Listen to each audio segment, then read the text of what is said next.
Hi, Jackie. Morning. We're going to give it a couple more minutes. We're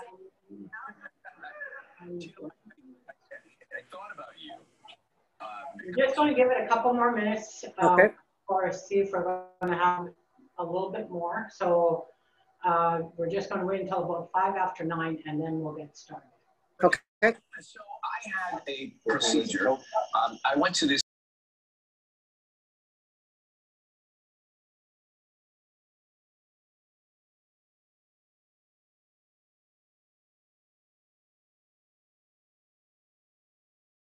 And I thought a sweat lodge. So like, yeah, but I thought this kind of looks. How long is the session? So It's about I would say 40 minutes. Okay. Somebody else wanted to join on, so they didn't know if they had time. Okay, yeah, it's about 40 minutes. Okay.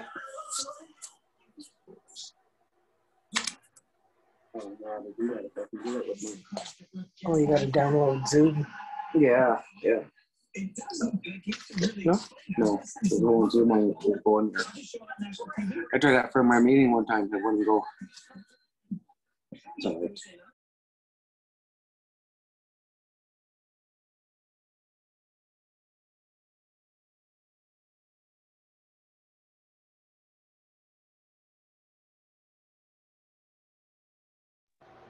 Jackie, do you have somebody else joining? Well, she wanted to, but she doesn't have Zoom. She forgot. Oh. She can't get it. I can't get it on my iPad. My sister here. Okay. Just let me check. I think he can join by phone also. Just let me double check. Can I just go on with you? Can't you just sit with me? She's laughing. Yes, you can. Okay. Okay. Yeah.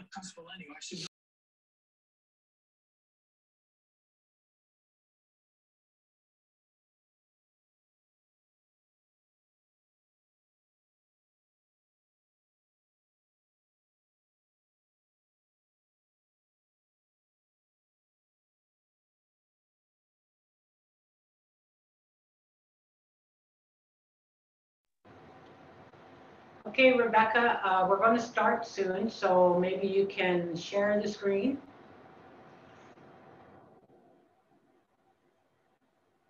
We've got 2 new community members. Oh, Chris is Yeah.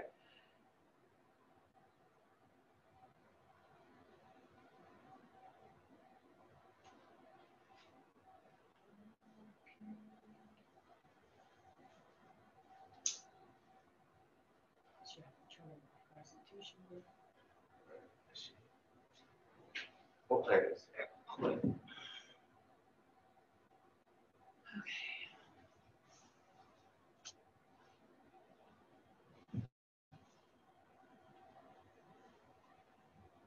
present.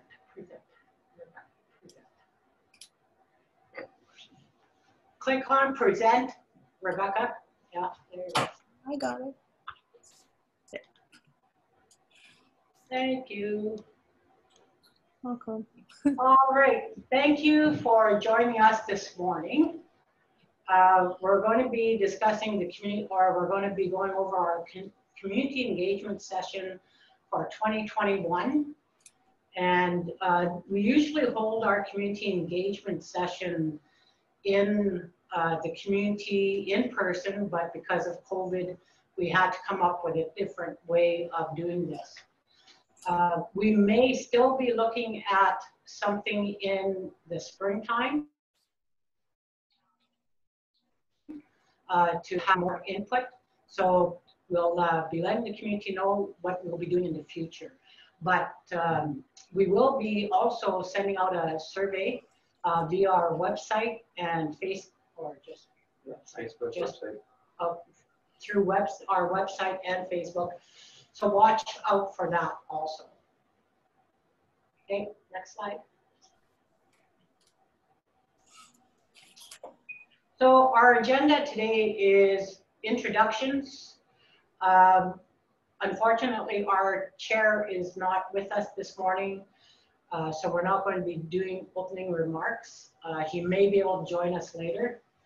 Overview of current projects and future plans, priorities and categories, small business, green initiatives, tourism, and then we'll have a short session of questions and answers. You can use the chat that's available if you have any questions, and we will revisit those questions after the question and answer session. And then closing remarks. So, just a quick introduction to our staff. So I am Wilma Bizayo, I'm the general manager. Miles Reed, who is our special projects manager, is with me. Deb Bello is our finance administrator. Rebecca, sorry, 9 o'clock is early. Rebecca Cesar is our executive assistant. Bud Simpson is our lead maintenance. Montana Palche is our maintenance. And Chris Jacobs is our gas bar supervisor. So basically what we do is we do the administration for the Economic Development Corporation on a day-to-day basis, and we report to the board of directors. And I also report to Chief and Counsel once a month. So introduction of board of directors. So Earl Commanda is our chairperson and our male representative. Chief Brent Bizayo is our ex officio. John Jr. Brousseau is our elder representative. Quinn Miowaski is our youth representative. Melinda Commanda is our female representative. And Matthew Rogers is our non-band member representative. So the next time that we have an annual general meeting will be September. So these may change once somebody is elected. Earl just tried to call. Oh, okay. Serpent River EDC mandate, our mission, to build on the previous reports and community development decisions by cultivating viable business opportunities on treaty lands, traditional territories, and wherever they may be found to ensure the growth of sustainable revenue streams that improve the quality of life for our community members while being respectful of their traditions. Our vision is to judiciously and thoughtfully serve the vision and mission of the Serpent River First Nation by constantly striving to promote and enhance financial and economic self-sufficiency for the community and all its members. So I just want to do a quick reminder that we will be answering questions after the session if you want to wait until then, or we can use the chat feature. And Rebecca will be taking care of all the questions, so we're hoping we will not miss any questions if there are questions to be asked. So we're going to start with sustainable development. Our chairperson is trying to log on, or he's trying to join, but I will try to present this as good as he did it the other day. He's on the call. Oh, is he on the call? Okay, Earl, are you there? Oh, there he is, okay.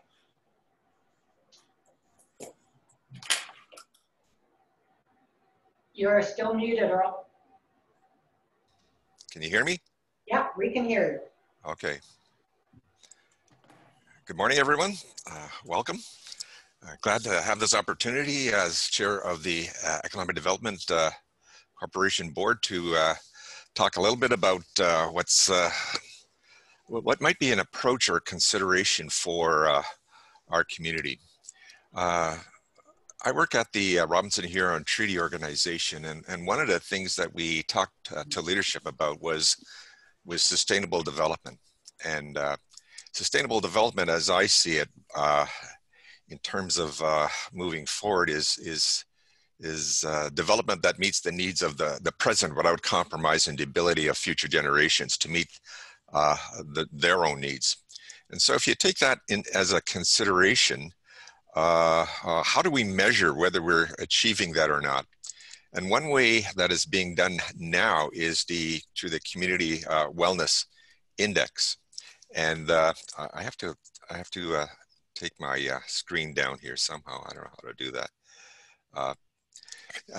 Community Wellness Index, which really measures the education level of the community, the labor, are people working, the salary level of the community, and the health of the community members. And so you take a look at that index, which is used. Where does Serpent River fit in comparison to, say, our neighbors, to the rest of Ontario? And with these indicators, we were able to get the statistics from Indigenous Services Canada, and going back from 1996 to 2016. So you can see from this chart here that in 1996 we were around 60%. If you figure 100% is the ideal. And in 2001 we went up. 2006 we continued to grow. 2007 and 11 we continue to grow again. And 2016 we somehow didn't do as well as we've done in the prior 5 years. And so you compare that to the city of Elliott Lake in orange there, where we've actually almost caught up to the city there in 2001. But there still is a gap between us and the city of Elliott Lake. But you compare that further to all of Ontario, you can see that the gap widens even further. So, but this might not even be a good measure. And certainly from our perspective, there may be other ways that we should measure ourselves. Number one, how many people still speak the language? Number two, how many people still practice activities on the land, whether that's hunting, fishing, trapping. And so there may be other ways to measure how well we're doing as a people. Next slide. The Assembly of First Nations for the long time has saying that there is a gap from within the whole world, the status of Canada as compared to other countries in the whole world. There's something like 4th or 6th ranking of being one of the best countries to live in. But when you compare that to First Nations, to that same standard, we're something like 74 to 76, way down there, much like third world poor countries, or maybe even less than that. So this gap that we speak about is the difference between the quality of life that experienced by us as people and Canadians. Next slide.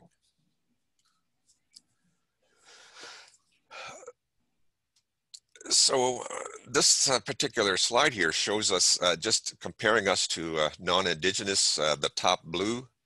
The Inuit seem to be doing better than us for some reason than First Nations. And so you can see that that gap there between us and non-Indigenous people is fairly significant. Next slide. So what can we do about it?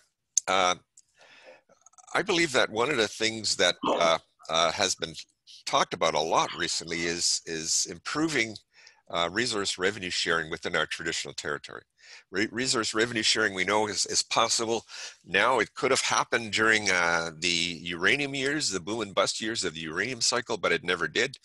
But there are some opportunities now out there in terms of the aggregate potential just near our community. Other communities are taking advantage of land leasing. Certainly when we talk about land leasing, there are some tools required for that. It can be done under the Indian Act, but certainly what was considered at the time was the First Nations Lands Management Act would give us more local decision-making authority on lands. And again, further development of the quarry site that was developed in prior terms. We think that still is a very significant piece of asset that could be developed further, and there are already some discussions about that moving onwards, and again generating more revenue as we sell more of our own aggregates to outside projects.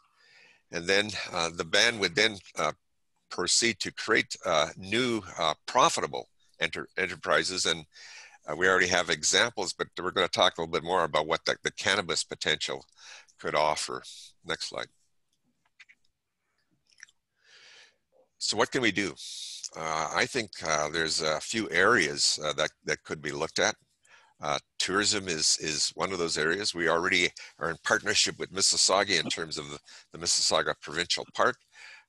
We think there's a lot of potential there in terms of making monies out of that. These parks, even under the COVID situation, have become places of escape for those people that want to get away and still sort of work under the guise of the COVID restrictions, and so we've experienced some of that already in terms of the business that we bought at Agawa. The trading post could certainly do a heck of a lot more than we are doing now in terms of tourism and developing that. We have access to this property at Mount Lake. You know, I think in terms of now taking a look at that, we've just got a consideration for developing that further. And that's an asset other First Nations have taken advantage of north of their communities and make it like tourist resorts. And there are other areas that we could really expand, biking trails, hiking trails that are being looked at now. But in terms of all of this sustainable development, I think one of the other major areas that we could do is to support First Nation, our own band entrepreneurs. That would mean assisting them in developing their own business plans, directing them to appropriate training seminars, and making sure there is funding support available to them to develop their business ideas. So these are just some of the ideas in terms of what we can do in terms of sustainable development. Next slide. So how do we do it? I mentioned the aggregate potential, the partnership with that business there would mean the beginnings of additional resource revenue sharing. The Elliott Lake Cottage lot development, further negotiations are needed there. This is our treaty land. This is our traditional territory. This is where we hunt, fish, trap, and gather. And so why aren't we reaping the benefits of those that want to develop our traditional territory by having some of those resources that are being used come back to the community? And certainly in terms of taking a look at that, that's sort of the basis for which, you know, we have long suffered in terms of the loss of that territory because of the uranium mines.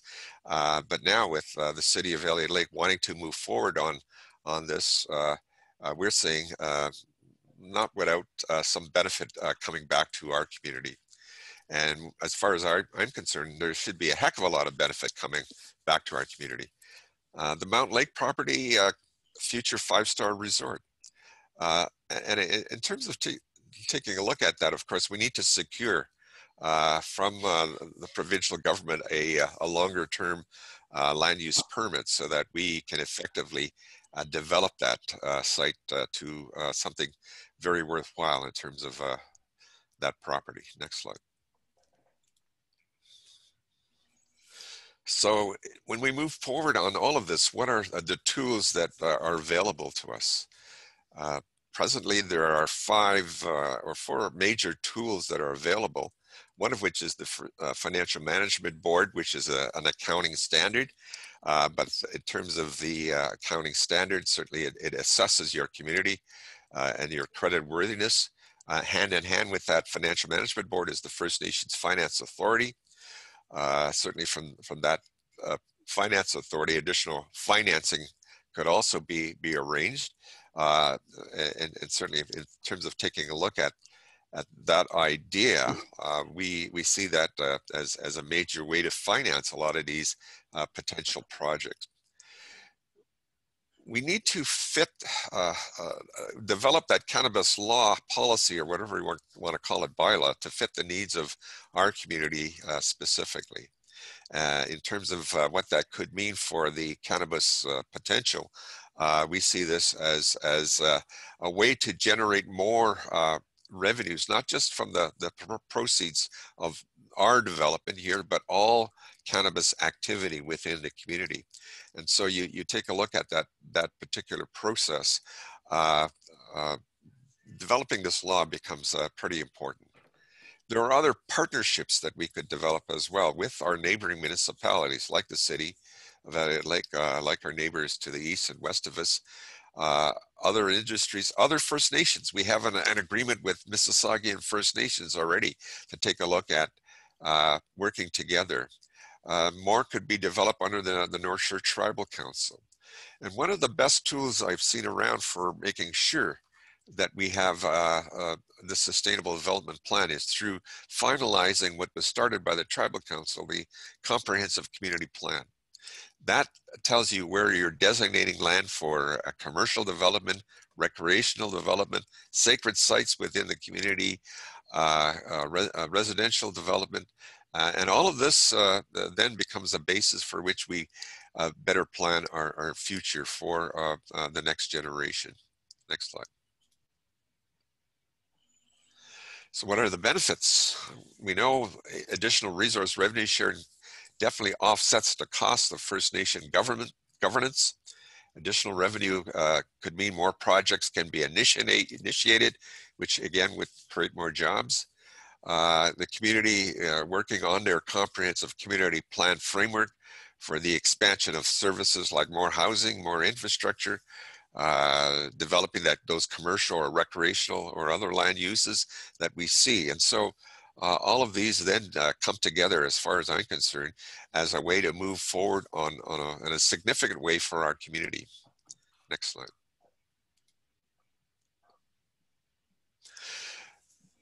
We have in this community a community garden. We toyed with the idea in this community to pursue a for-profit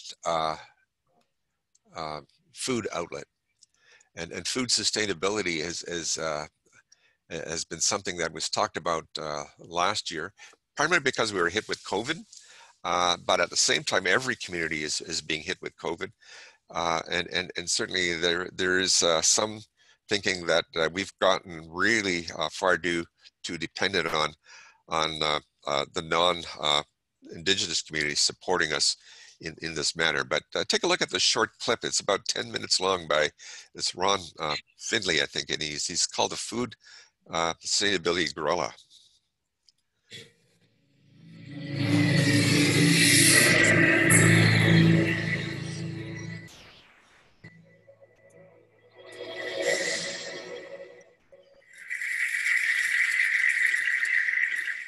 I live in South Central. This is South Central. Liquor stores, fast food, vacant lots. So the city planners, they get together and they figure they're gonna change the name South Central to make it represent something else. So they change it to South Los Angeles. Like this is gonna fix what's really going wrong in the city. This is South Los Angeles. Liquor stores, fast food, vacant lots. Just like 26.5 million other Americans, I live in a food desert. South Central Los Angeles, home of the drive-through and the drive-by. Funny thing is, the drive-throughs are killing more people than the drive-by. People are dying from curable diseases in South Central Los Angeles. For instance, the obesity rate in my neighborhood is like 5 times higher than, say, Beverly Hills, which is like probably 8-10 miles away. I got tired of seeing this happening. And I wonder, how would you feel if you had no access to healthy food? If every time you walk out your door, you see the ill effects that the present food system have on your neighborhood? I see wheelchairs bought and sold like used cars. I see dialysis centers popping up like Starbucks. And I figured this has to stop. So I figured that the problem is the solution. Food is the problem and food is the solution. Plus I got tired of driving 45 minutes round trip to get an apple that wasn't impregnated with pesticides. So what I did, I planted a food forest in front of my house. It's on a strip of land that we call a parkway. It's like 150 feet by like 10 feet. Thing is, it's owned by the city, but you have to maintain it. So I'm like, cool. I do whatever the hell I want. Since it's my responsibility and I gotta maintain it, this is how I decided to maintain it.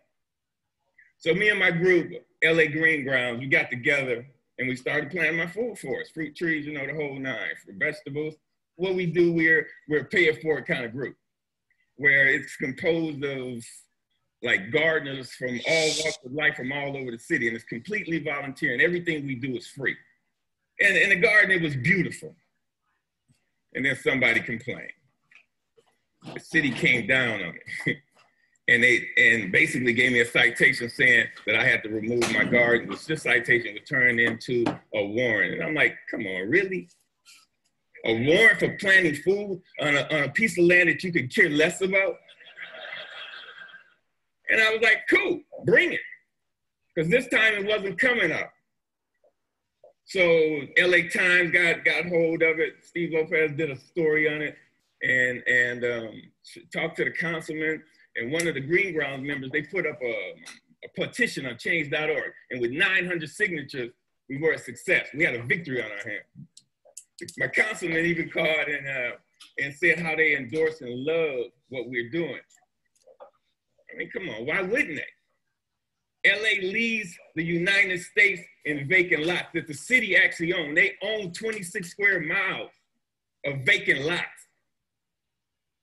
That's 20 Central Parks. That's enough space to plant 700 million, 725 million tomato plants. Why in the hell would they not okay this? Growing one plant will give you 1,000, 10,000 seeds. When $1 worth of green beans will give you like $75 worth of produce. It's like it's my gospel. I'm telling people, grow your own food. Growing your own food is like printing your own money.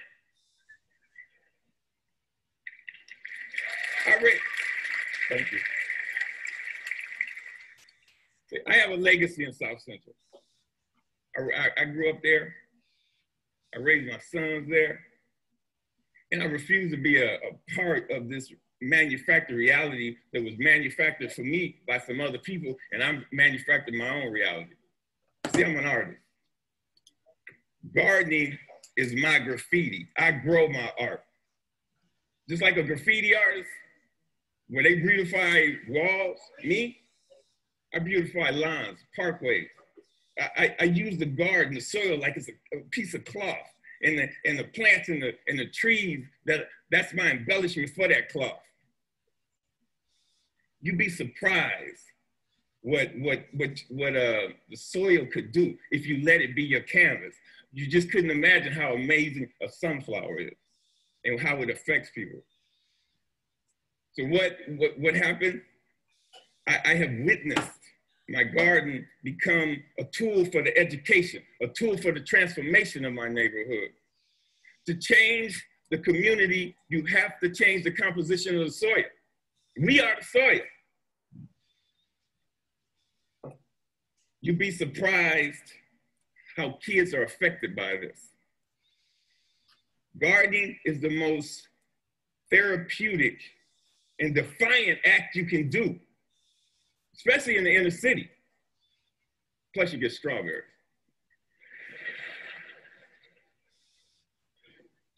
I remember this time, it was his mother and the daughter came, it was like 10:30 at night, they were in my yard.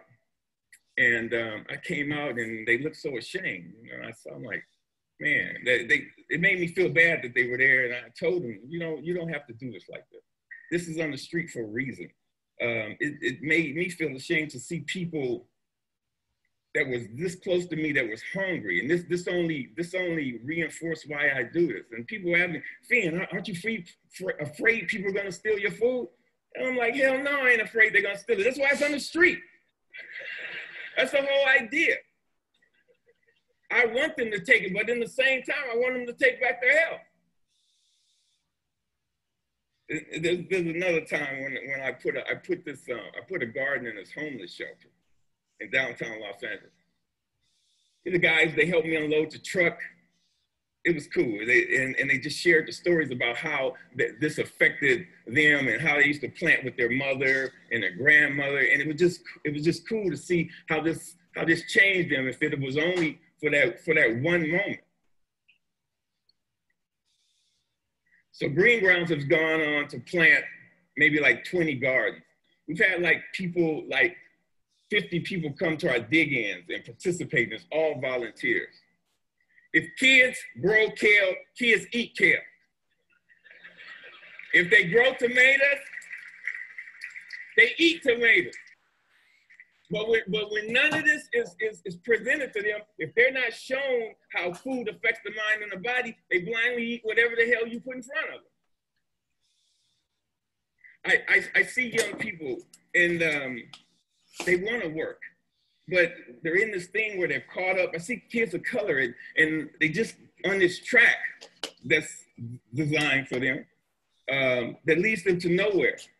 So with gardening, I see an opportunity where we can train these kids to take over their communities, to have a sustainable life. And when we do this, who knows? We might produce the next George Washington Carver. But if we don't change the composition of the soil, we will never do this. Now this is one of my plans. This is what I want to do. I want to plant a whole block of gardens. Where people can share in the food in the same block. I want to take shipping containers and turn them into healthy cafes. Now don't get me wrong. I'm not talking about no free shit, because free is not sustainable. The funny thing about sustainability, you have to sustain it.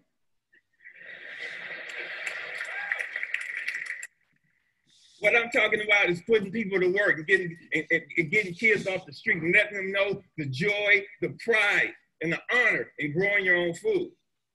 Opening farmers markets. So what I want to do here, we got to make this sexy. So I want us all to become evolutionary, renegades, gangsters, gangster gardeners. We got to we got to flip the script on what a gangster is. If you ain't a gardener, you ain't gangster. Get gangster with your shovel, okay? And let that be your weapon of choice. So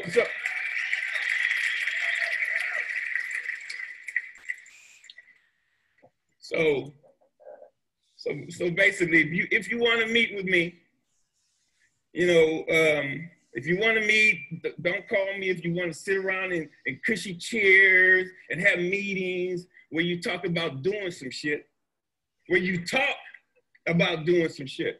you want to meet with me, come to the garden with your shovel so we can plant some shit. Peace. Thank you. Thank you.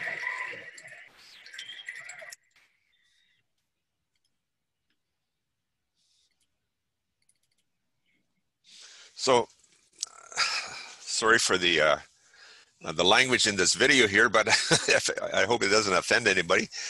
The point being is there's something that could be done with what we have here in terms of taking a look at what we already started. I think that could be built on. There are tools that are necessary to move us forward in terms of now taking a look at what that means for us.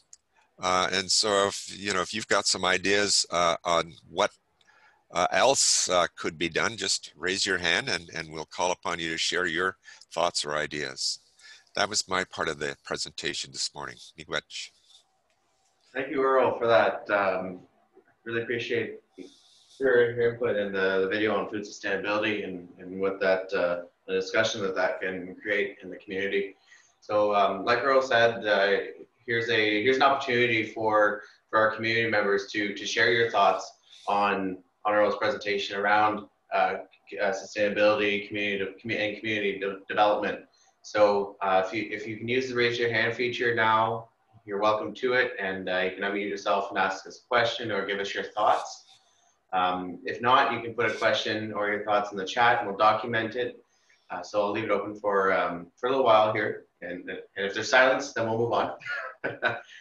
But it's your time to speak. I see the thank you from Angela. You're welcome, Angela. I see, I don't know, something being shared by Sue.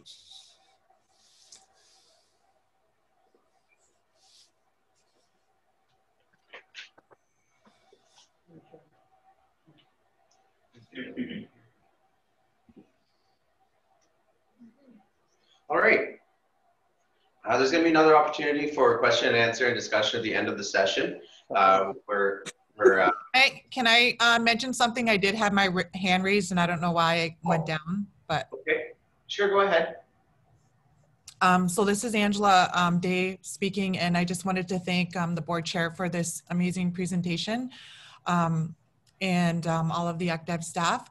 So just working with ACTEV, as you know, for a long time, tourism and sustainable development has always been at the forefront, and I appreciate that. What I'm wondering is why we can't seem to get past making these ideas actionable. You know, just being the former EA and doing community engagement. I think the concern for me as a band member is not being able to see, and even as a staff in relation to the relationship with, you know, the politics of the day and where the EDC is going, is why we can't seem to actionize, make tourism actionable. You know, we've been talking about this for many years. So I would like to see substantive, as a band member, I'd like to see substantive growth in that area. And, you know, and for my part in that as an executive assistant, you know, and I know you know, working with the corporation, I know that at times it was hard to move files through the community to fruition. And as Earl will recall, the Elliott Lake Cottage lot being one of those major files that we were at the cusp of receiving 50% of that revenue in the second phase. So I'd like to see that file with respect to the cottage lot move forward in a substantive way where we're holding Elliott Lake in a good way, but firmly to that portion of that second phase, because as we all know, that first phase didn't allow us any revenue on that. And speaking in terms of sustainable revenue from that cottage lot, we need to press forward and be courageous as a community, but with respect to our leadership in ensuring that we get our fair share in those tax rewards that are coming back to that city in perpetuity, which means in forever, right? So we want to make sure that we get a portion of that, because our people, you know, our trappers, our hunters, people that want to live off the land, those folks up north in Elliott Lake, you know, once those cottage lots are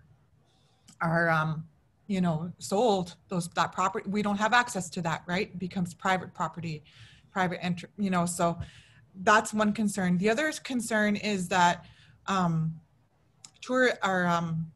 investment, you know, we should be thinking outside the box in terms of infrastructure, sustainability development for revenue generation.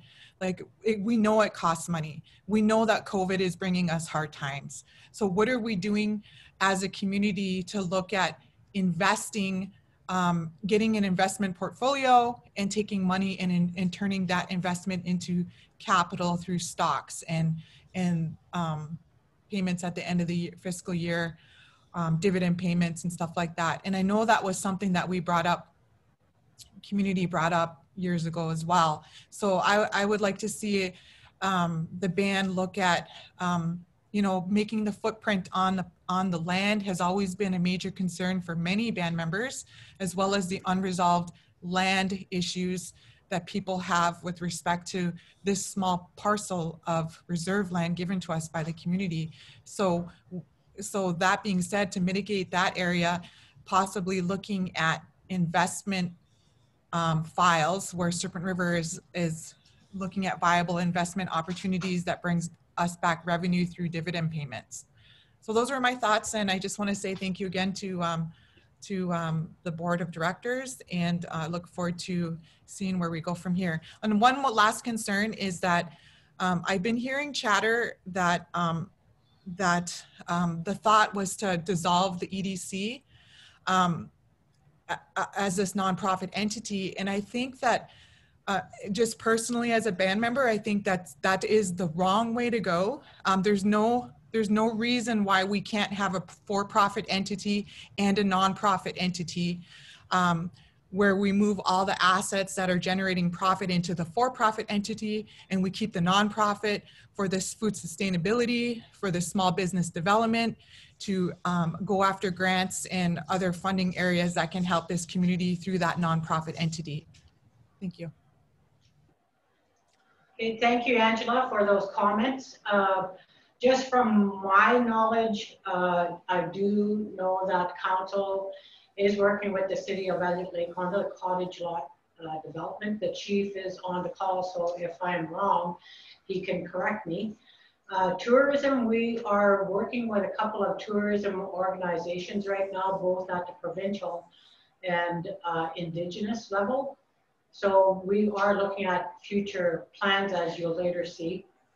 And as to investments, we are always looking for investments, but as you know, COVID hasn't made it very, I guess, feasible at this time because of lack of dollars. And a lot of businesses are just basically making ends meet for now. So hopefully when all of this is over, we can get back to actually putting up our revenue so that we can look at other investments that we would invest in and not necessarily be the driver of it. So thank you very much for your comments.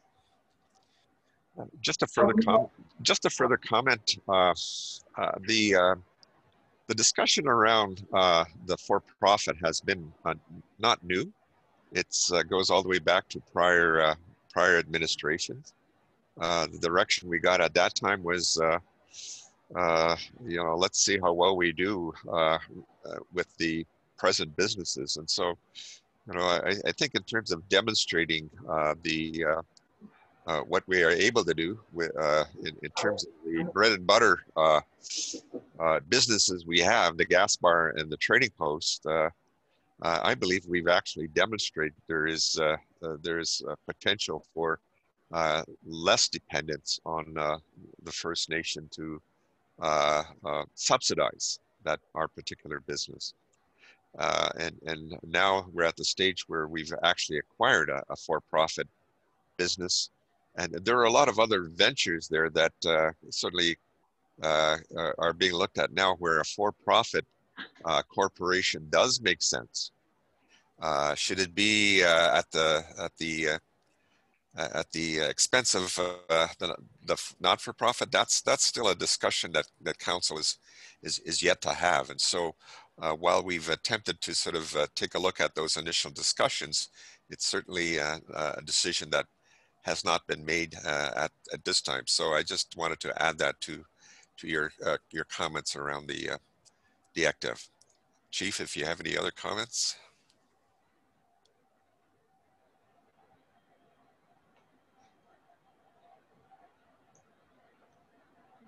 Thank you, Earl. And Angela, thank you for the comments and engaging in a discussion there. That's what we have these sessions for. It's called a community engagement session. We want to engage the community. And Chief, if you do want to speak, go ahead and interject me. That's fine. Yeah, I do like what you shared, Angela, and I think it really gets a conversation going. I do see that you're also asking about the cannabis law and where that's at. Unfortunately, it's not something we can speak to at the ACDEV level, but council, maybe Earl or the chief can on behalf of council, give a quick response to the cannabis law.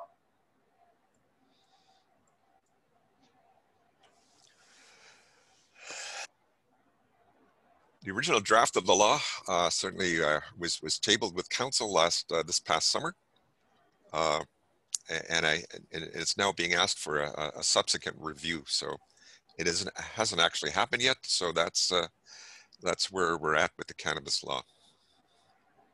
Thank you, Earl. There are other opportunities as well that cannabis law would give us here at the ACDEV Corp that hopefully we can get into in the next few months with different franchising opportunities with different Indigenous licensed producers. So if we don't have any other comments or questions, then we'll move on to the project updates. And again, use the raise your hand feature. Hopefully it doesn't go away like it did for you, Angela. And Rebecca, if someone does have a question and they're raising their hand, go ahead and interrupt if it's to do with prior conversation.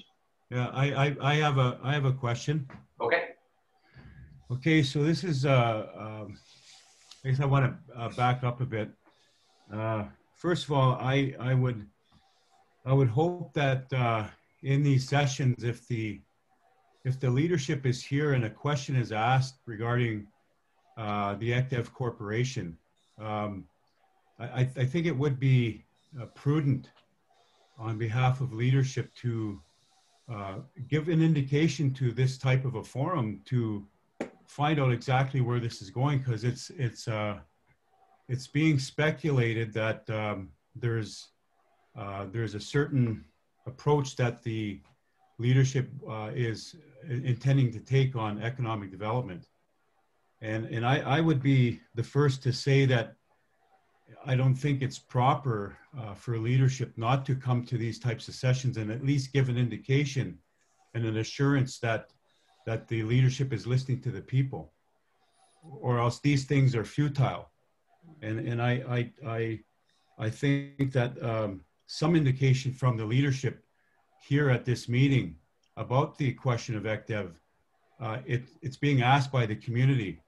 And when somebody such as yourself, Miles, asks the chief to respond to this, I think it's really important to highlight from the leadership where the commitment is to the people and their ideas. So that's the first thing I'm going to say, and I'm going to give you my quick opinion on ACDEV.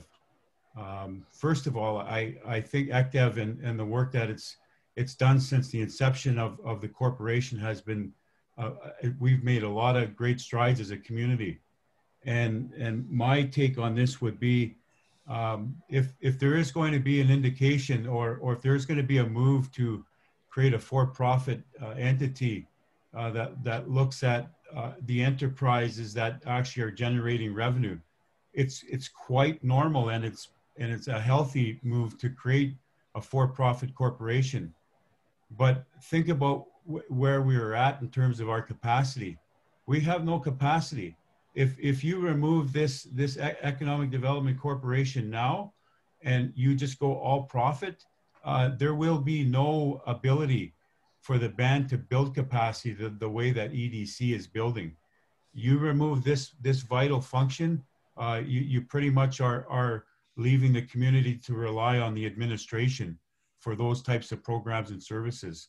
That right now, ACDEV is doing an excellent job at moving the yardsticks on that. So don't throw the baby out with the bathwater on this one. I think EDC needs to be lifted up. It needs to be given a little bit of breathing room, and it needs to be given due consideration from the leadership on that standpoint. I'm going to speak a little bit about the cottage lot program here for a second, and I'm going to say that I'm rather disappointed that thus far there has been no effort by the leadership or ACDEV to reach out to me as a former chief, and I did work in ACDEV when I first came back to the community, so I knew the direction of the community, and it wasn't my idea to push on certain things when I became the chief. They were things that people were concerned about. People were concerned about the cottage lot development program, and there are outstanding commitments from Elliott Lake that the city, that Serpent River has not yet followed up on, and I think it would be really important, you know, to ensure that there's a follow-up, at least sitting down with me to walk through that, because the one thing that you need to know about the discussions that happened in the past with Elliott Lake, they were not void of the province of Ontario. So there will be record, and there would be a very valid reason for a release of information on the discussions that the provincial government had when I was the chief at the time, because there was a commitment to go half, to split the current assets down the middle, and to further work towards the agreement, so that way Serpent River wasn't left out. So that has not been followed up on, and I'm going to tell you, it's really disappointing as a community member that this type of potential politics still exists in the community where I'm being shut out. I think it's totally wrong, the way in which this is being done in a vacuum, Mr. Chair. And you and I have spoke about this, and we see the potential. We have like-minded ideas, and I think what we also both have is we have a history in the community. I just would like to say that the former leadership here, I think they were trying to advance this agenda, and I appreciate that. However, it could have come back to a discussion with myself, because I was the one that had actually brought them to the table and had forced them to commit to 50% of all that development. That's what's on the table right now, and I don't know what the rationale is or reason is for not discussing this with me. I only boil that down to politics. The other thing I will mention is that with the ECDEV efforts around cannabis, I need to say this in an open meeting, that I was, and I'll say it again, I was very disappointed that I was asked by Miles, you know, to help ECDEV get the provincial license. And what I said to Miles at the time, I said, Miles, I will help out, but I need you to ensure that you support the legacy cannabis. Those folks that are trying to get into the industry now and who are not just talking about it, they have put up dispensaries. We need to somehow support them as we move forward if we do get that license. When I got that license for Serpent River, you know, I was paid a small fee for that.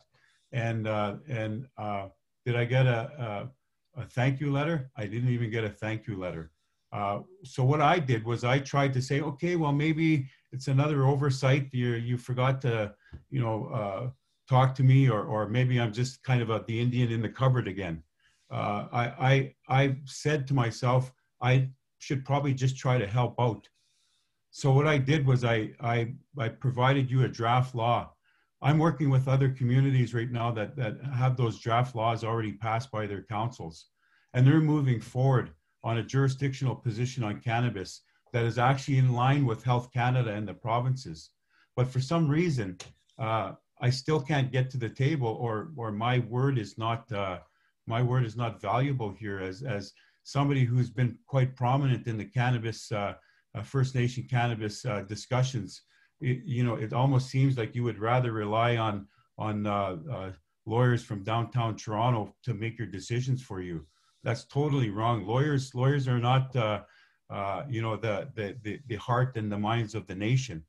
Lawyers are only there to do the job that you wish to as a jurisdictional position. And this issue on cannabis is a very, very important opportunity, one that right now we're missing out as a community. I'm not going to ask for support on the cannabis file right now.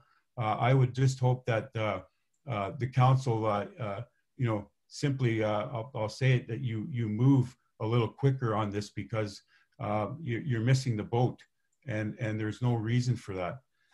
the other thing that I want to mention is that you have to pay more attention to the people. I was rather disappointed to find out that my father, who basically had relied on this community for the last few years in building his maple syrup operation, when he approached the chief about a letter, the chief wouldn't give him that support letter for his quota application, and I don't know why. Previous chiefs had given my father that support. I gave my father the support through a non-conflict way that I could actually help him. And today my dad has an operation on St. Joe's Island, and his product isn't even in the trading post. You know, I'll tell you, that's a shame. That's a shame. And I have found out now that, you know, Miles did help get support for my dad to get a letter, but he couldn't get it from the leadership here. I may seem a little bit upset right now, and I am, but I need to tell you that my gesture and offer to support my community is there. I will help in any way that I could. Recently, I sent a letter out to the chairman and the chief, and in that email letter, I had put a link, and that link had to do with COVID resilience infrastructure funding. And I had offered to help in any way that I could. I was not looking for a contract. I've been very clear with the chair of ECDEV that I want to help out and I want to volunteer, but somehow there seems to be a block there. I did a report here and looking at the quarry. I spent considerable time on this this application or this proposal to the ECDEV board. This was back in August.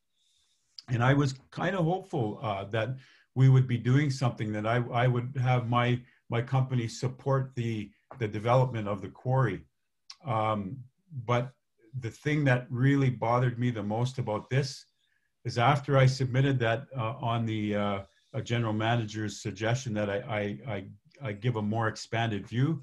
I could show you the document right now, but it was a rather extensive piece of work. And what I thought to myself is, what I'm doing here is I'm actually giving them the actual schematic of how to actually move your file.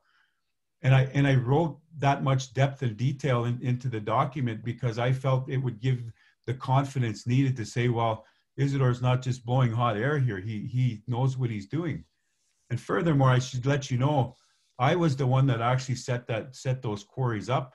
And I was the one that worked around the jurisdictional barriers. And I said, let's establish a site plan and a set of principles and procedures that are consistent with the provincial government. And, you know, I for the life of me, I still can't understand why is it I can't sit down even to get any work from this band. Furthermore, to sit down and you gain from me a historical perspective that could help the community. I want to let band members know on this meeting today, all I want to do is help. And it seems like I'm being shut out. I don't, and I'll say this, Mr. Chair, I don't rely on this band. I'm self-employed.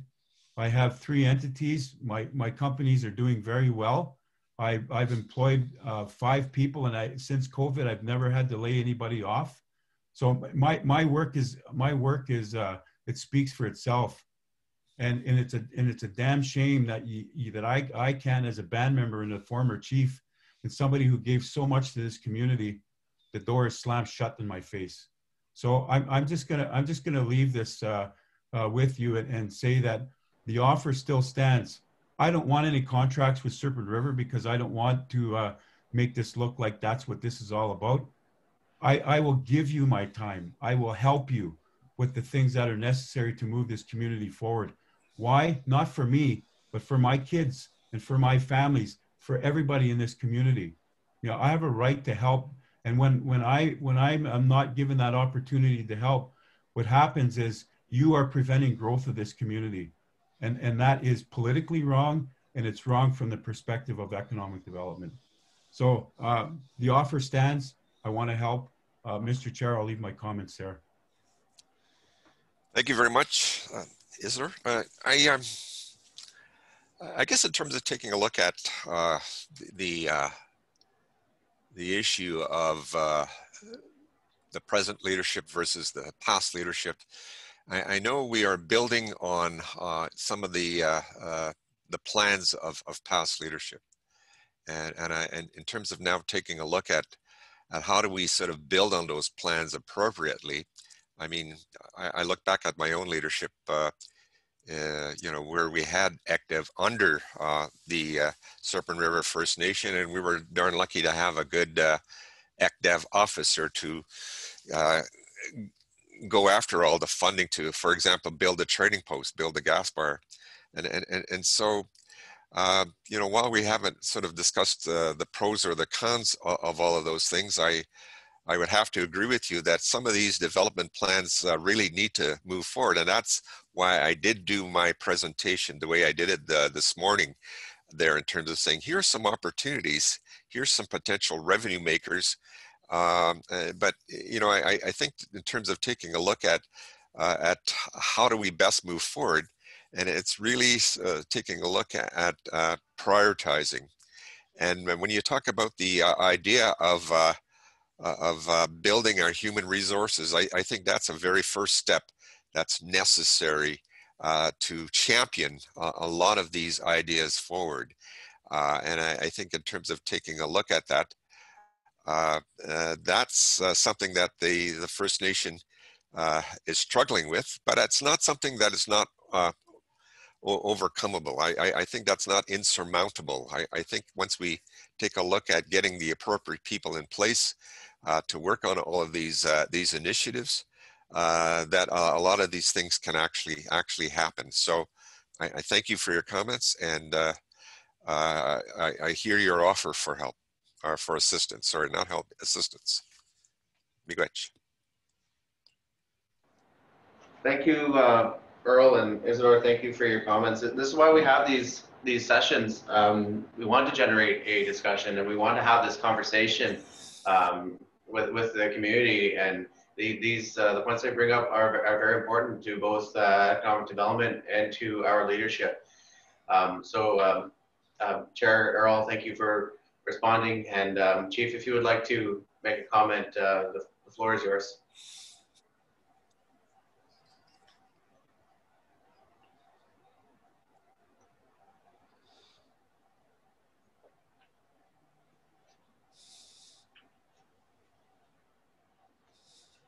I did see in the chat that it appears the chief is on another call at the moment. So this meeting is being recorded, and these comments are being documented. So Isidore, we really hope to have a response for you as well. And Chair Earl, thank you for that. If there are no other comments or questions, then we can move on to the project updates. I guess let me just ask one last thing then, and it's actually something that's an operative level discussion. These folks that are operating their dispensaries, they need political coverage. So I think it's really important for us to ask the question: how are we going to support them? They're just kind of suspended in midair here right now, and they're operating. We do not want an adverse impact of an unregulated cannabis industry in our community. We have a responsibility, and I think at least at an interim policy level, we need to give support and recognition to those people. And I would like to also let you know that I'm very interested in this industry for obvious reasons, and I would ask the question: if I'm ready to do a license extension for a cultivation, so that way we could have cannabis in this community. Say Serpent River finally moves ahead on opening up its cannabis store. What if somebody here wants to actually grow and supply cannabis to the community? Why would you enter into a franchise when you don't even know really what's happening with other people in this community. I think you're going to see something here in the next little while in terms of my involvement in the cannabis industry that you're going to be rather embarrassed, because the ability for your own community members, like the folks at the dispensaries right now, these people, they know their business, and the longer you exclude members out of this discussion, and if you're going ahead with the franchise, I'm going to tell you to stop that immediately and talk to your people before you do that. You do not want to develop from the top down and make decisions in a vacuum and forget about your people.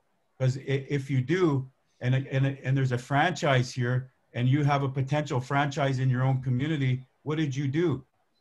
You looked out there and you didn't look within.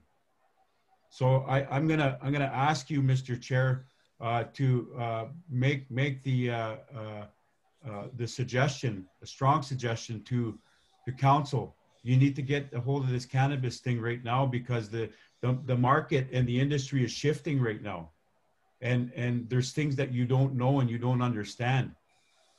I can bring a number of things to bear to you right now that would stop you dead in your tracks and say, maybe we're making the wrong decision here in direction. So I would ask that we open up that discussion immediately. If council is not if council is not ready to move ahead, I think you need to generate the discussion among your own people around where they're at, because the potential in this industry, it's shifting. And if you are opening up a franchise here with somebody that's not from here, or you do this without your people, I think it's a grave error that you're making. Thank you, Isner. We'll take that under advisement. Okay, thank you. We'll move on now to the project update section of the presentation. And we now ask that any further questions be, we wait until the end of the presentation for the rest of the discussion. So we'll start with the Serpent River First Nation Gas Bar as part of the Economic Development Corporation's retail project. As most of us are aware, is an 8-pump fueling station with 7 to 10 staff at all time, 7 in the slower times, and then upwards of actually 12 in the busy times. Fortunately, the pandemic has had an effect on the gas bar, but that's not any different from any other business in the world right now. As for future plans for the gas bar, we are looking into renovations to include additional rooms for frozen foods, additional room for groceries, and a cleaner, more welcoming feel. This was actually something that we were hoping to do in the 2020 calendar year, but again, unfortunately, the pandemic has really put a damper on that for us. So we'll move on to some numbers here for you. If we can go to the next slide, Rebecca. We've got the total revenue here year over year. So as you can see, 2021, which is this current fiscal year, which ends March 31st, we are at about $3.5 million. This is revenue, which is significantly less than last year's total of $6.5 million. And this is all attributed to the pandemic, unfortunately, and many places are seeing declines, much like us. So we're not any different from the rest of the world in that sense. It is also important to point out that we are still above the 2016 and 2017 revenue totals, which does show the growth that we've had here in the Serpent River and the gas bar. So that is something to look forward to, and we're hoping for the 2022 fiscal year to get closer to that $5 million mark. Again, we're not sure where the pandemic is going to bring us, but we are really hopeful that we can get back to where we were in the last couple of years. The next slide is a little bit more detailed, where we've got maybe a little bit messy, but if you follow the legend on the right side, you can see the revenue. This is month over month revenue, so you can see the highs and lows of the revenue generated at the gas bar, including where we were at in 2021, where we actually had a pretty good July, August, September. Of course, while the while everything was open during the summer and the cases weren't so high. So we are really hoping to get back to that orange line for next year. Moving on to the trading post. As we're aware, the trading post consists of a, next slide please, Rebecca, consists of the trading post gift shop and an art gallery. Now our art gallery, we've got 2 full-time staff working at, and 2 part-time staff working at these businesses. And we have increased in the last few years our local content. Isidore did mention his father with the maple syrup on St. Joe's Island. And I do ask Isidore that you send him my way, because I would love to have his maple syrup here in the trading post. And we want to do everything we can to support our community members. And if that means buying off of one of our community members, certainly we'll do it. And we do that now with the arts and the crafts that we do have here. And we're going to continue that. Our art gallery consists of mostly non-native art that sells for next to nothing, unfortunately. And then a lot of, because the art market is so low right now, a lot of our native art is not selling right now either. But again, that is a lot to do with the pandemic. The Trading Post has had a outstanding 2020 calendar year season. And of course, that's relative to the pandemic right now, relative to the times we're in. But generating a $238,000 revenue and 73,000 of that being total profit. For a little bit of perspective, last year was the best year the Trading Post had in the last 20 years, as far as our records go back, where we generated about $80,000 in profit last year. And this is the 2021 fiscal. We're still looking at only $6,500 less profit than our previous best year. And a lot of that, yes, comes from cutting orders, because we didn't know what to expect. So a lot of orders for the 2020 season were cut. And but this does include, however, the increased spending we've had to make to make the Trading Post to accommodate the local public health guidelines and regulations. So it sort of balances out there, but we have had an outstanding 2020 season, and we're really hoping that the 2021 season will be even better. Because people aren't traveling they're not traveling south anymore. We're not able to go to the States. They say, well, let's travel east to west. Let's travel across Canada. And we were allowed to do that this summer with the different regulations and guidelines that we were to follow. So hoping 2021 will be the same. Moving on to the next slide here, we've got our newly acquired Agro Crafts and the Canadian Carver Corporation. This corporation is a for-profit corporation. This is a for-profit corporation that our chair Earl was touching on earlier.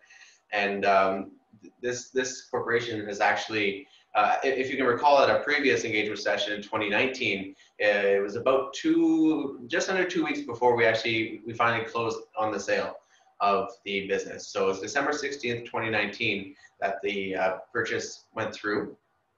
And despite the pandemic, we were able to turn a profit. And to be brutally honest with you, we did not think we would turn a profit this year. Not only is it our first year of operations, it was during a pandemic year where we had no idea what to expect. It's a brand new business that we weren't entirely sure how we were going to operate it.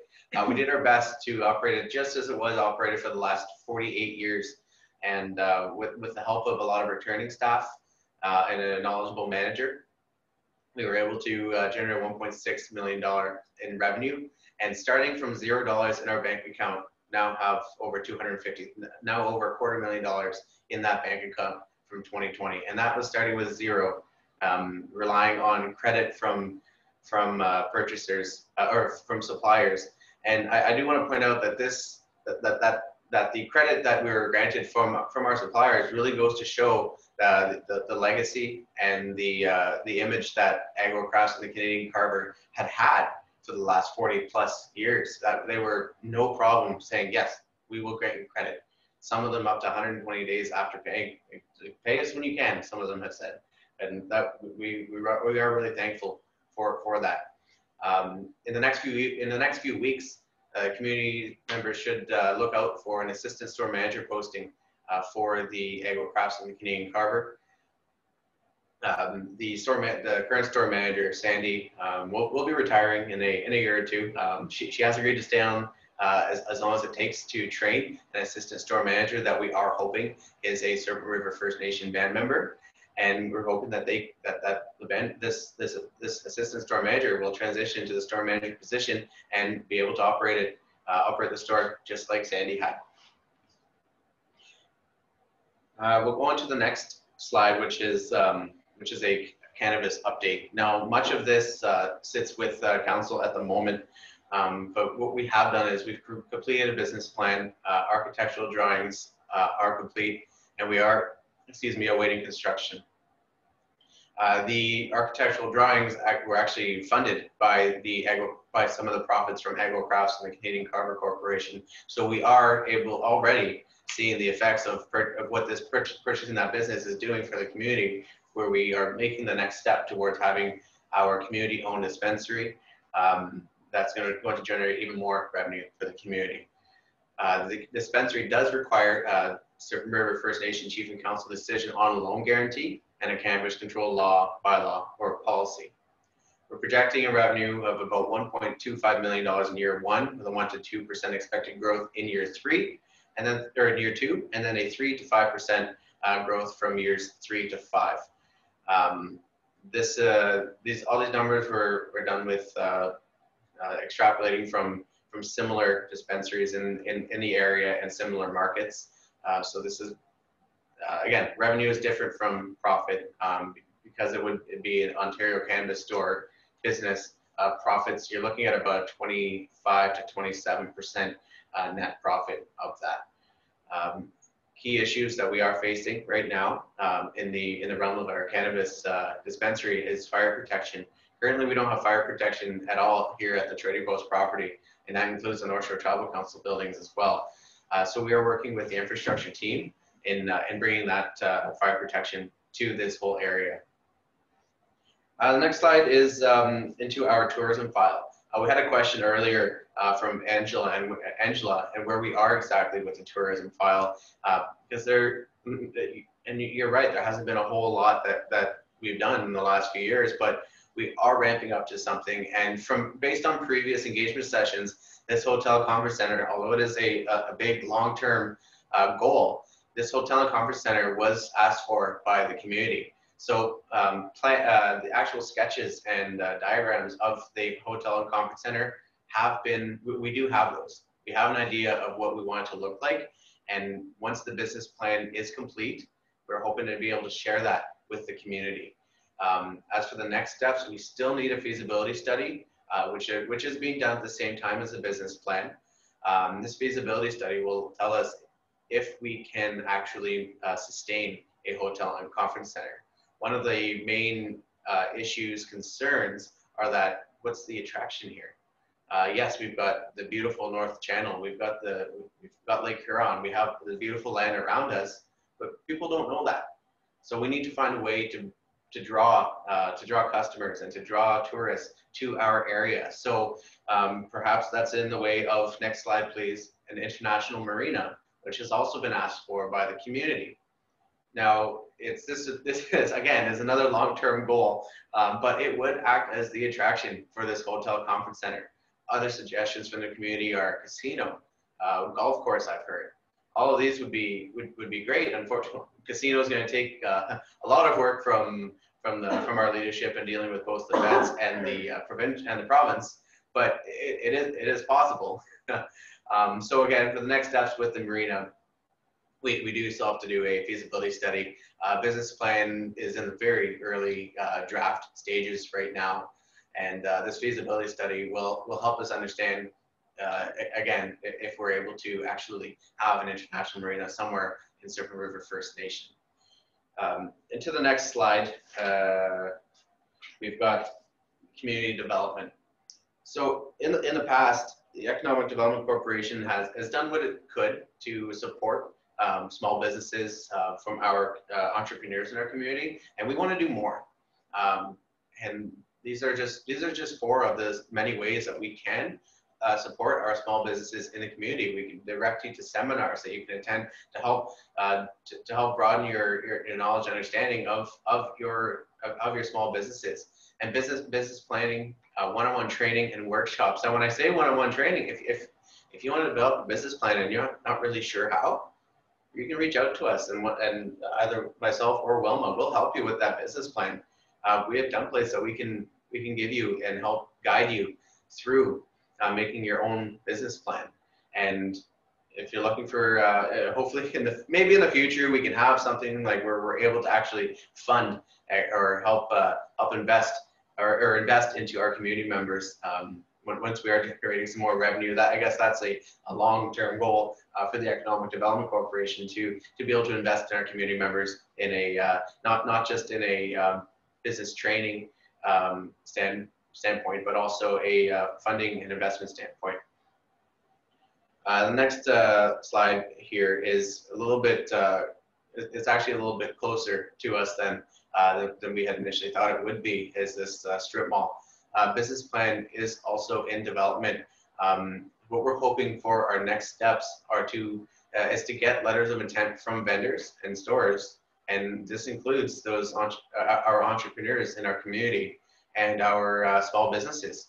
If you have interest in setting up in our strip mall, which we actually have some drawings for as well, then let us know. We'll be approaching the community in the next few months, asking for letters of intent that you would rent a storefront space, and that will help us get the numbers that we need to go to the bank, to go to funders, to make this strip mall happen for our community members. That will actually conclude the project updates from me. So I see in the chat, Israel rented space. Like that's great. That's what we need. We need our community members to say, yes, we'll rent a space, and we'll put it in a letter of intent format for you. But Israel, we will reach out to you on that for renting a space in our strip mall. So I'm going to hand it off to Wilma now to go over the official strategic plan and the summary of the previous three as well. Wilma, all yours.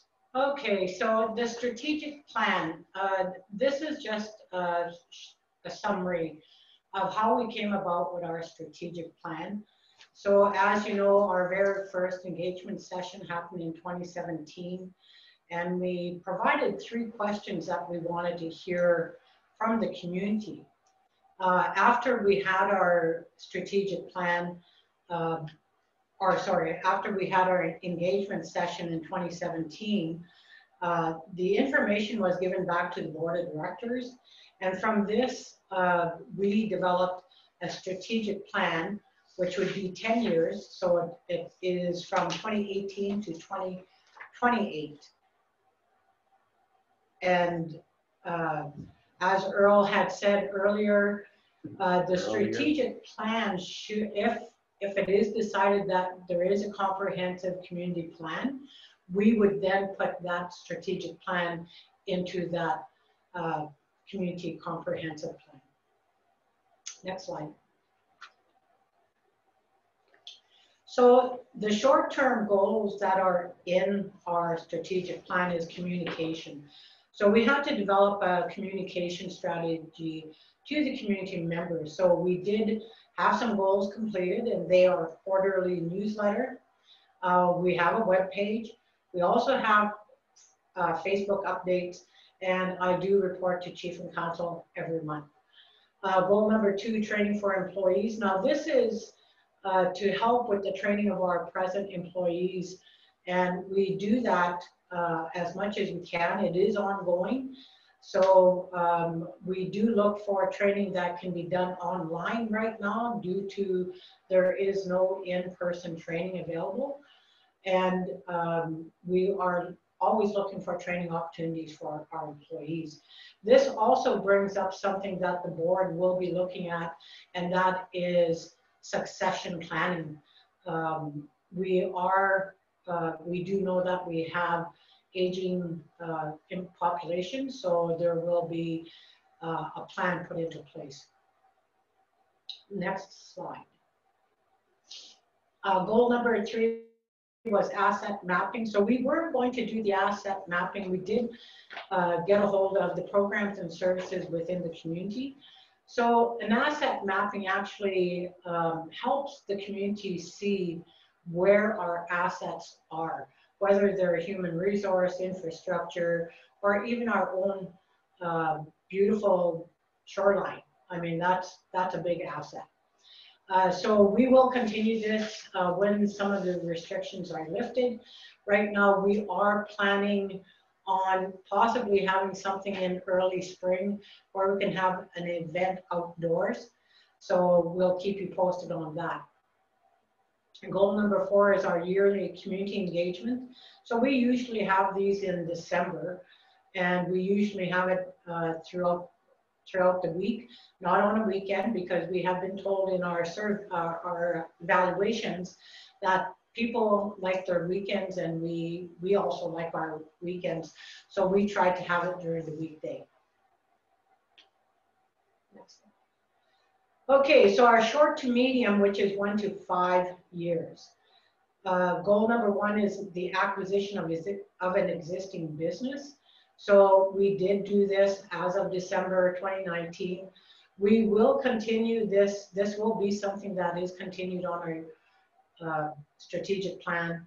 We will always be looking for existing businesses to take over, and we would want to have it closer to our community.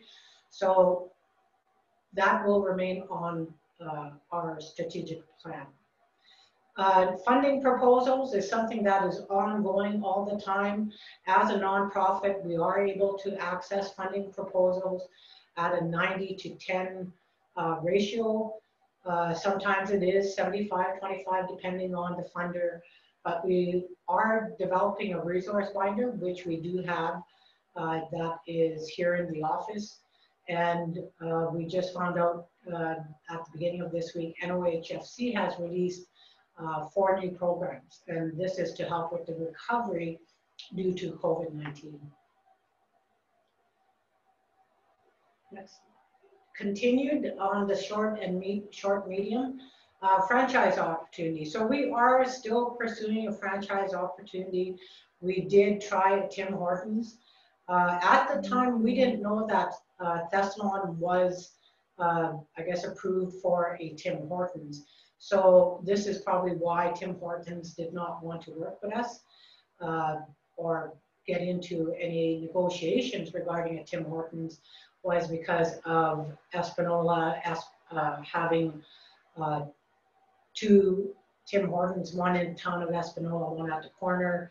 Same with Blind River has 2 locations, and then of course Elliott Lake. So now with Thessalon, there's quite a few Tim Hortons. Long term, our goal number 1 for green initiatives. So we're looking at different various green initiatives to implement in the community. So just recently, the board has directed myself to look at past files that we may have regarding the upgrade of the hydroelectric. We would also be looking at solar, hemp, tiny houses, and possibly a recycling plant. Goal number 2 was tourism. So this is something that we would like to look at preferably on a year-round basis. So we will be looking at a lot of these, and we will be probably, if we can get that hotel conference, that would be the jumping off point for a lot of these different goals, I guess. Such as a small boat rental, fishing tours, possibly a lakeside boardwalk, and hiking trails. So we see something as an attraction, but we need that attraction to get people here to the community. So hopefully that hotel, conference, and marina would be the attraction that would bring people in. Next slide. And as Miles said, small business development, we are looking at obtaining, community, or we're trying to get community members to come in and discuss their small business ideas, and we will help them as much as we can. So some of the items that were identified in past community engagement sessions was a restaurant, so garage, grocery store, greenhouse, car wash. So they named a whole bunch, and as we said at last year's community engagement session, a lot of these will need a feasibility. So we will continue looking at the feasibility of the different items that were mentioned. Next slide. So just to give you a summary of the past engagement sessions, we started in 2017, and we did ask 3 questions, as I said. So the 3 questions we asked was, how do you see sustainable economic development in our community? What priorities are important in the community as it pertains to economic development?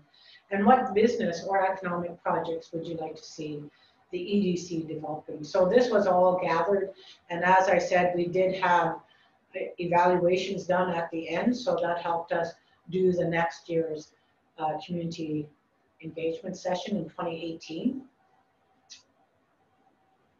So in 2018, we actually had 85 members come out and participate, which we were really happy.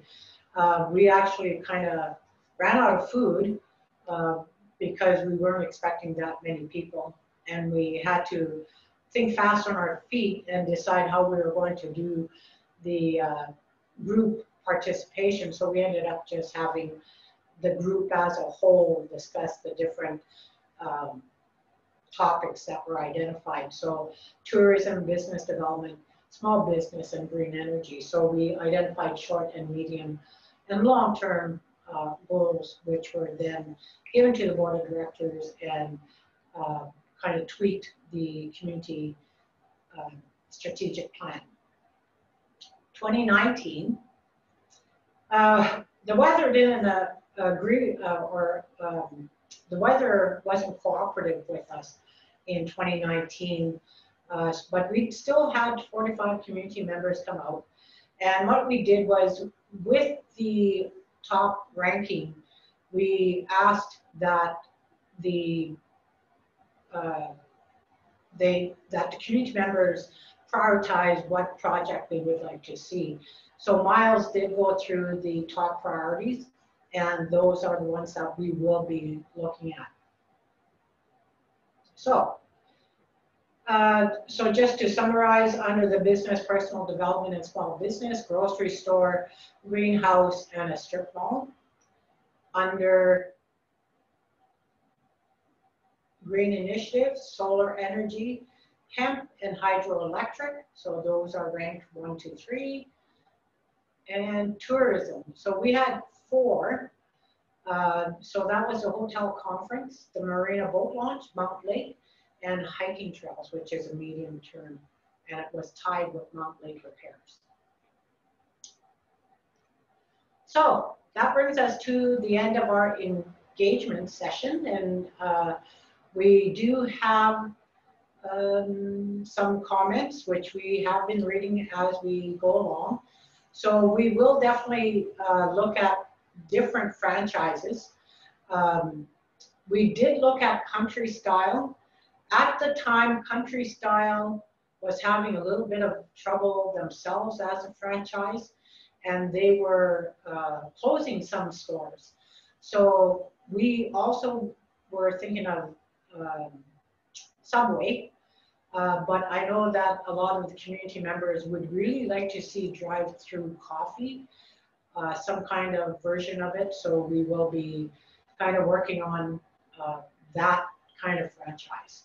Yeah, So I'll speak a little bit more to that. Well, my country style, they're getting out of the whole restaurant style drive-through coffee way of doing business.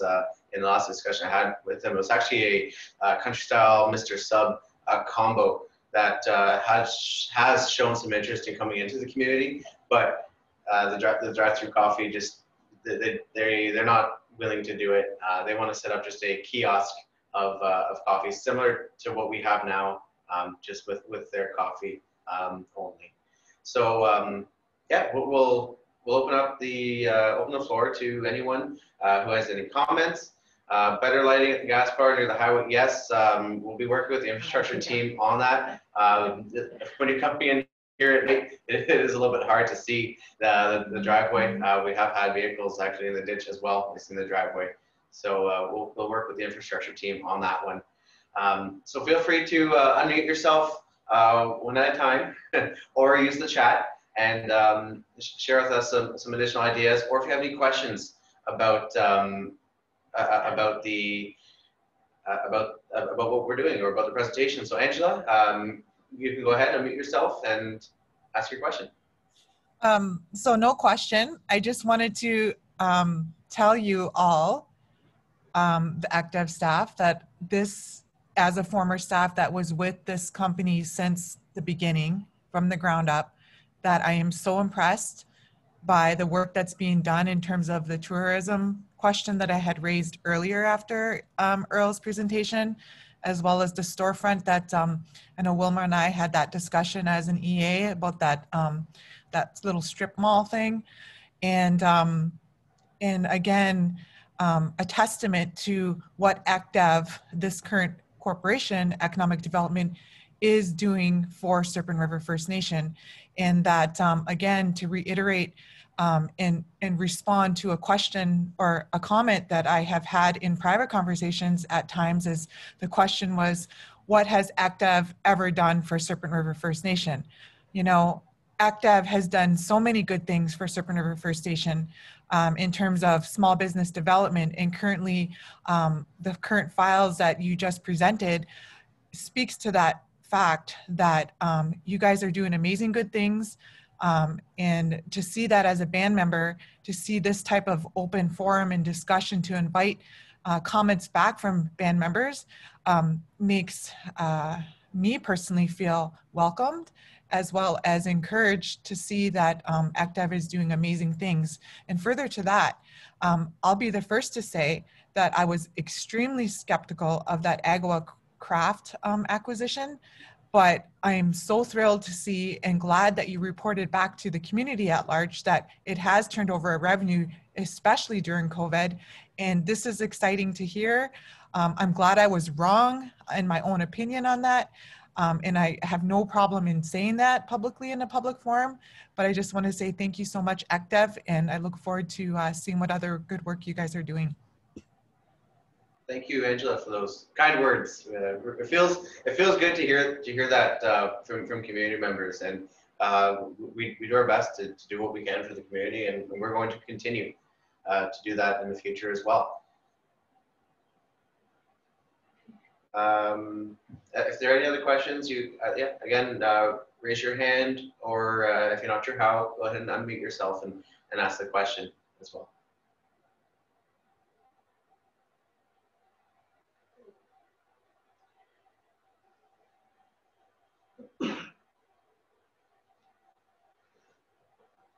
Okay, so if there is no other questions, we just want to let you know. Oh, okay, is there more? Yeah, just have to turn up my volume here. Yeah, I too want to thank ACTEV for the work that you're doing. Even though I have my concerns and issues that are based on some of the things that I've experienced, I do as well want to acknowledge ACTEV for the work you're doing, and the importance of ACTEV can't be diminished here. And what I mean by that is the work that you're doing now. The one thing I would say is a little bit of a shortfall and maybe an opportunity is is I'm not sure if you've actually had, as part of your plan, an outreach to your local entrepreneurs. And if there was a specific session where you could have the people that are in business, where you have this type of a meeting to hear the ideas and maybe some of the issues that we face as entrepreneurs. I can tell you that I'm doing quite well on my own, but there are things that would be of great interest to me. So for example, the strip mall, I definitely will be in a position to occupy one of those spaces. But at the same time, I also too would think that if there are issues and challenges that different entrepreneurs have, having a session with your entrepreneurs in the community to have a list that can actually be there to support the economic drivers in whatever given area, because I just think about the beekeeping program. I took a ride down one of the roads, this past summer, and I saw what they have set up there. And I think it's a huge opportunity for Serpent River when you get into beekeeping and honey and stuff like that.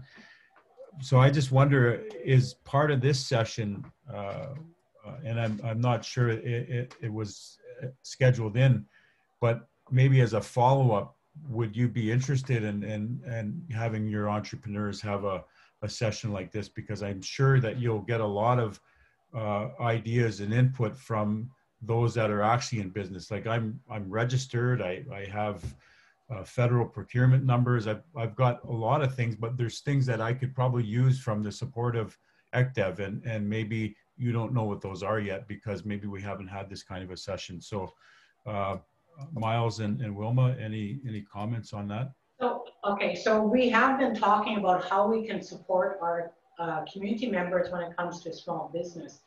So as Miles mentioned, we are looking at workshops. The other thing that we are thinking of is developing a proposal to go to FedNor to help with some of the barriers that are facing Indigenous business people. And as you know, one of the biggest barriers is borrowing money, because still in this day and age, financial institutions, they're usually looking for, guarantees for the loan.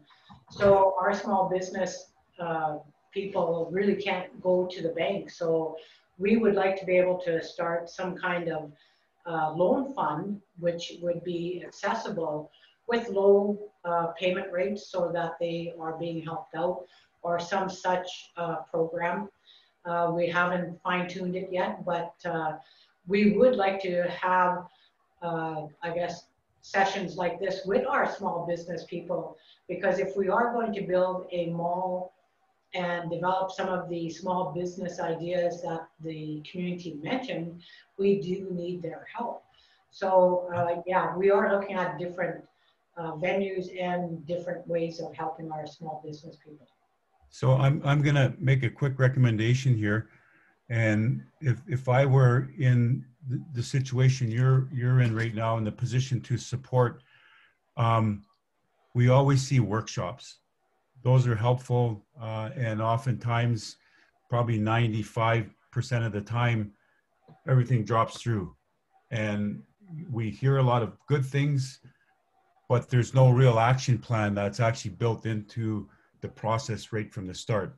So let me make the suggestion, Miles and Wilma, and to the members that are on the call, I don't think this is just for on-reserve business either. This is for those that are making it out there, right? Yeah. And maybe my recommendation will be that that you bring to the board the development of a Serpent River First Nation Business Association. And the reason why I say that is because there will always be competing interests and issues. And I think part of the challenge that I had was, obviously when you're a political figure, this kind of thing could happen. You get into business, you know, you're not looked at by your own community. That's an old story that we need to fix. And maybe the way to do it is this. Let's have ECDEV support the development of a Serpent River Business Association. That way the business association could have a seat on the board as a way to ensure that there's, you know, the dialogue and the discourse of entrepreneurs in Serpent River, whether you be on the territory or not. We're getting support from our community, and it's a very defined, mandated mechanism. And a business association is not political. It's not. It doesn't have any sort of powers to it, but it certainly has a need. And maybe bringing business minds together. An example, an old guy that really helped our community out, Mwasigi. What's his name? He used to be here. I'm sorry, I forgot his name, but his son's name is Brandon. He bought the little green tractor a number of decades ago. And, you know, it's people like that that can support us. And I would make the recommendation, you know, let's have the discussion on what a business association would look like and how ECDEV can support the development of that process. And furthermore, I think it would pull a lot of pressure off of council, because all business people really want is support. Questions, comments on that, Miles? I think it's a great idea, Isidore, and we will definitely consider it, because I like the idea that, you know, we do provide support to our small business, because that's the only way I know a lot of people will feel comfortable enough to open their doors and start a business, is if they know they have either an organization or a group that they can fall back on and say, well, what about this, or what about that, and bounce ideas off. And how can we promote economic development in our community through small business? Not only on reserve and off reserve, because we do help off reserve members when they do phone and ask for advice or things like that. So thank you for your comment, and we will take it as part of our economic development strategy. I also want to add to that, and by saying that economic development isn't just about creating jobs for community members. It's about creating and sustaining an environment where jobs and employment can flourish. And by having a business association and by looking into that and offering support to our businesses, that's doing just that. So like Wilma said, and I'll reiterate, we'll certainly take that into consideration, have the discussion at the board level, and get that into our strategic plan. Thank you so much. There are, and Angela in the chat says it was Frank Mwasigi, Isidore. So are there any other questions? Feel free to raise your hand or unmute yourself and ask. Questions can be about the Economic Development Corporation, can be about us, the community, or even about the presentation that we just presented to you.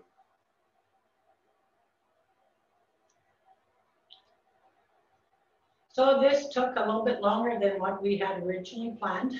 Thank you for sticking in there. Nothing wrong with that. And yeah, no, there is nothing wrong with that. And just to let you know, we will be sending out a survey to the community and to our community members and to band members.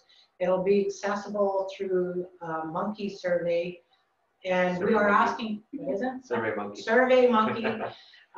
And we are asking that people will answer the questions.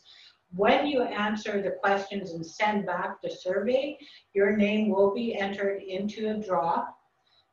There will be cash prizes for first, second, and third, and that will be done live on our webpage or Facebook. Somewhere we'll make sure that it's live when we do the draw. So watch out for the survey. And if anybody wants the presentation, Rebecca, you just have to get a hold of Rebecca, and she will be more than happy to send you an electronic copy. And we really appreciate your participation today. And we look forward to possibly having a nice springtime when we can once again have our craft and art sale as we usually do in the springtime. So. The videos will also be available on the website as well. I believe you'll be able to download them directly from the website, or you can just stream it right from the website as well. All those links will be shared on Facebook. You can always email Rebecca as well at Chazar, that's RCSASZAR at SRFNEDC.com. You can get myself or Wilma. Our emails are in the presentation. And you can always call us 844-2119. So thank you everyone for coming out today. We truly appreciate the input. Thank you. Have a good day.